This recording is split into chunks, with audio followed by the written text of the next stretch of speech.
It's January 13th of 2004, and the Pittsburgh Penguins are about to embark on the longest documented losing streak in NHL history of 18 games. Despite still having Mario Lemieux as captain, number 66 was unable to play all but 10 games for the struggling club. But fortunately for the city of Pittsburgh and its fans, over a month after it began, the streak was finally broken upon a secured win in overtime against the Phoenix Coyotes, or the Arizona Coyotes, who we know them as today. Fast forward over 15 years later, and much has changed, as the salary cap era has helped aid teams that are struggling and given the league more level ground. Despite this though, a few teams have still managed to tank for 14 games on end, as the Carolina Hurricanes, Columbus Blue Jackets, New York Islanders, and most recently, the Buffalo Sabres, all within the salary cap era, have managed to go on lengthy skids in the wrong direction. But unfortunately, only one of these double-digit downfalls is current and still has the potential to go on until the team can finally get a W, as beginning on February 25th, on the same exact day of the year as the Penguins snapped their winless streak, Buffalo began theirs in 2021. Therefore, in this video, I'm going to attempt to answer the question, will the Buffalo Sabres continue this bout of mediocrity, and is there potential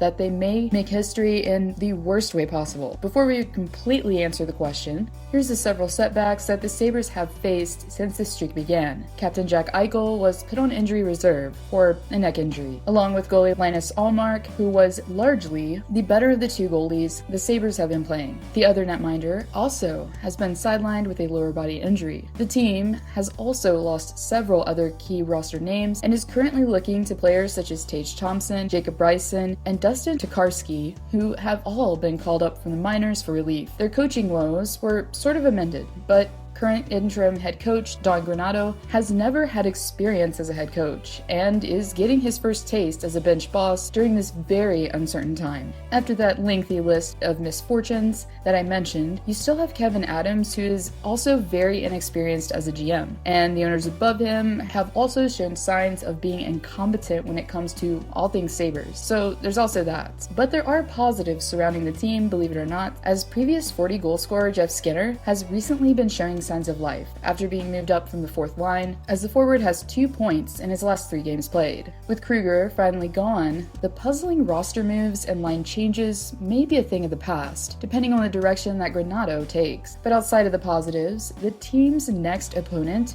is the Pittsburgh Penguins, who do have some injuries, but has also swept them so far and is currently 2-0 against them. After that, there's the Boston Bruins, who have been inconsistent but beat Buffalo 4-1 in their first and only matchup so far this season. And then you have the Philadelphia Flyers, who are currently on a losing streak of their own of 3 games, with a struggling Carter Hart and a lackluster defensive core.